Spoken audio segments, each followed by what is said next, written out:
Okay, I get it. I get it. The moment is past for a lot of you. Today's May the 5th. It's no longer May the 4th, the big Star Wars day. What's another Star Wars video doing in your sub box? I'm sure everyone blew their load yesterday. But what if I told you that the impossible happened with the original Battlefront? Would that grab your attention? Now, before we get into the Battlefront news, as always, I like to encourage you to subscribe. We like to do a variety of content here, mostly focusing on RPGs, but we do dabble in the love of Star Wars. So if you're enjoying me, you're enjoying what we're doing here, be sure to click that button because boys and girls, we are heading for 400K. Can we hit that? I do believe in us. So let's do this. And now let's roll on. Star Wars Battlefront as a gaming series is easily one of my favorites of all time. It's good old arcade fun set in the Star Wars universe. Instead of yet again being another Jedi and stepping into their shoes and experiencing their adventure that maybe we had already seen on the big screen, Battlefront recreates some of the major battles in the Star Wars universe, except you're the boots on the ground. You're that clone trooper, you're that stormtrooper, you're that rebel soldier, and so on. With a wide variety of modes to pick from galactic conquest to large team battles to just general conquest, and so on and so forth, Battlefront is one of the most fun experiences, in my opinion, to return to still to this day. I am more partial to Battlefront 2. I think the wide variety of modes speaks to me more, even though I think the maps take a hit because of that. Furthermore, Battlefront 2 does offer heroes versus villains. So you may be wondering why I want to talk about Battlefront 1 today, especially when we have DICE enjoying a successful bounce back with Battlefront 2. That game was a colossal failure at launch. I always said though, and you can go ahead and look back on my videos, I always said that the general framework and the gameplay there was good. It was the pay-to-win tactics that really got in its way, and they needed to fill the game out even more after that. And guess what? They've done that. They just released their final update with Scarif. There's going to be no more new content. There will still be brand new events. So that game has officially wrapped up. I'm looking forward to jumping back into that and seeing all DICE has done over the last 3 years since I had personally last played. But now may be that time you're looking for something a little new in Star Wars. You've seen the whole Battlefront 2 journey through from DICE, and maybe you're looking back on the classics, or maybe you've never played the classics before. Well, first and foremost, as we're making this video, they're on a sale. You can get them for $5, really cheap, and I promise you're gonna get all the value out of that money spent. So what happened to the original Battlefront to warrant a whole video about it? Well, they updated the game. Yeah, this game from 2004 just got an update on Steam and its GOG version. So let's take a look. Online multiplayer on Steam has been added to the game. We also made the following changes to the game. French, Italian, German, Spanish language support added. Additional audio support added. Addressed a number of menu and gameplay issues for a number of different screen sizes. Now, for me, when I had played Battlefront on my PC a very long time ago, it did not work on my 16:9 monitor. It just looked very stretched. The game now looks great for a 2004 title, like really good. And kudos to the arts team, because that's how you make a game age well thanks to technology. Point being is 16 years later, the original Battlefront multiplayer is back. As someone who I remember, I found out about Battlefront through word of mouth. I was sitting there, it was English class, and my friend was telling me about this game where you could play as the soldiers on the ground. I asked my parents for it for my birthday, they surprised me with it, and I hopped into the game, and it was this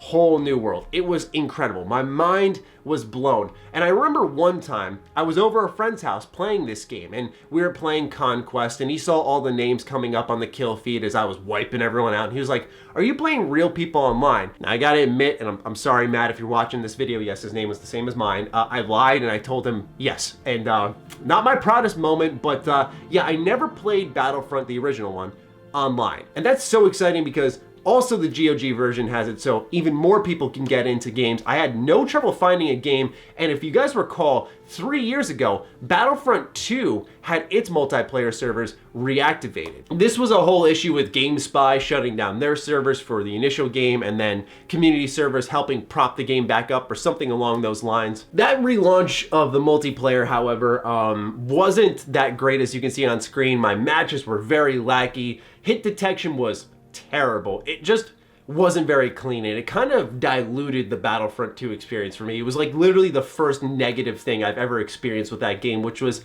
kind of this foreign concept. With the original Battlefront, however, this thing runs smooth as butter. I mean, first of all, can we talk about how much of a early 2000s game this is? Look at some of these servers' names.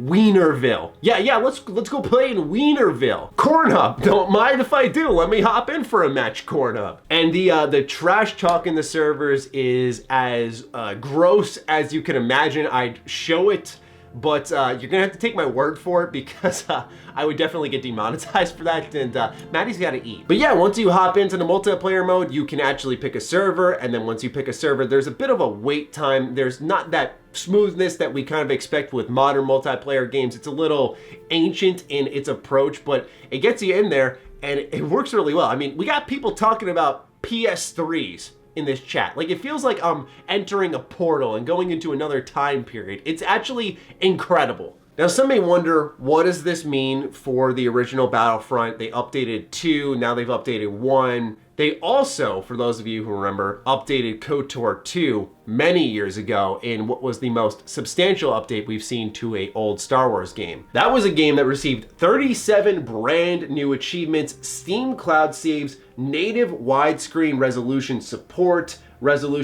up to 4K and 5K, support for controllers, which was huge. Also, Steam Workshop support was added, and last but not least, they added the force speed effects option in the menu. And I know you guys probably remember, if you've been watching for a while, I lost my mind over this update. It was so fun. It made KOTOR 2 even more enjoyable to go back to get all of those achievements. They added even more after this patch, by the way, so if you're still interested in the game, it's like $3. Go buy that thing, man. It is so good. But with all this support being added, I was thinking to myself, okay, are we going somewhere with these games? Now they've done it with the original Battlefront 1, the original Battlefront 2. We still have KOTOR 1 for some reason just lying dormant. Same could be said with Republic Commando. Look, I don't want to sound like a privileged gamer. I don't want to be annoying, but these are like the remaining 2. You guys got to get to them, especially, and I know you guys are gonna think I'm gonna say KOTOR, but especially Republic Commando.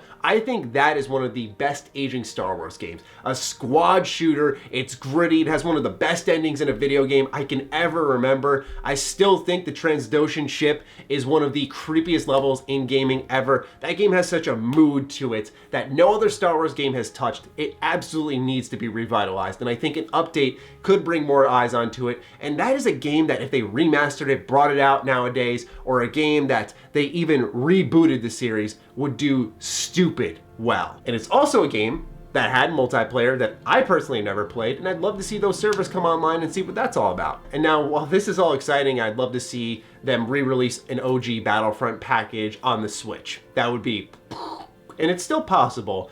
I don't think they're doing that. I think they're just maintaining these games for the audience, because the Star Wars brand is far and wide, right? Like, everyone's experienced it in one way or another, whether they enjoy the classic games, the newer stuff that DICE is doing. Of course, there's the movies, and there's still shows that are spectacular. Like, apparently Clone Wars has just been popping off lately. I really got to catch up on that. But yeah, I think it's good that the brand is maintaining the qualities of the past, keeping them updated. I don't know if this means they'll ever get re-released or remastered. You guys know me, I've begged for a KOTOR remaster probably for well over a decade now. So if that ever happens, I will scream. But yeah, this new update to Battlefront 1 got me surfing around the game for the first time since, this is gonna make me feel old, but my freshman year in high school. So I was 13 at the time, and now I'm 24, and so time flies. But anyway, well over a decade of me not playing this game and coming back to it. The map design is excellent. I mean, these are way better than Battlefront 2's, I gotta be honest. And I think it's because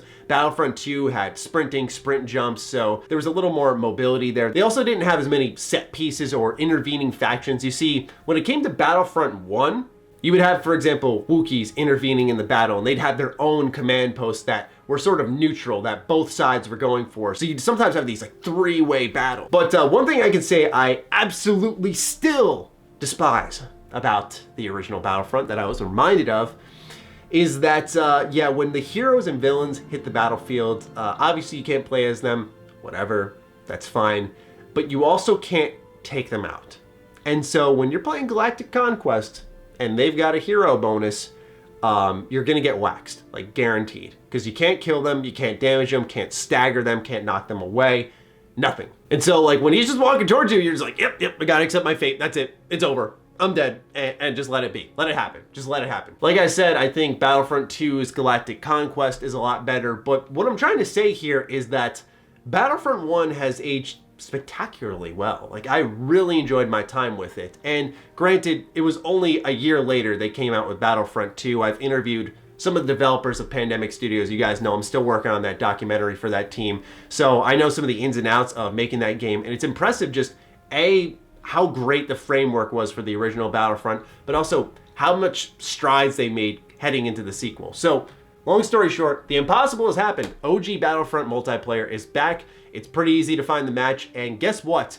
It actually works unlike when Battlefront 2 multiplayer started up. So I would give it a look. It's a good time, it's cheap, and it is one of the best Star Wars games ever made, alongside Battlefront 2 and literally every other Star Wars game I mentioned in this video, like Republic Commando and KOTOR. Buy them all, like 15 bucks right now combined, and you get so much good stuff. Please do it. But that will end it for me. I hope you guys enjoyed this Star Wars love fest. Just wanted to give some love to a really good update that no one's talking about enough, that not only helps the game run better for people who have monitors like myself, but also multiplayer. I mean, can't complain there. More longevity, more people playing the game. So I'd love to hear from you, ladies and gentlemen. What do you think of this update? Fire away in the comments down below. Other than that, follow me on Twitter, follow me on Instagram. Those links are in the description down below. Big thank you to all of the patrons who continue to just explosively support this content here. It's been a good couple weeks on the channel, and that's all due to you guys. So thank you guys so much for that, and I'll talk with all of you soon.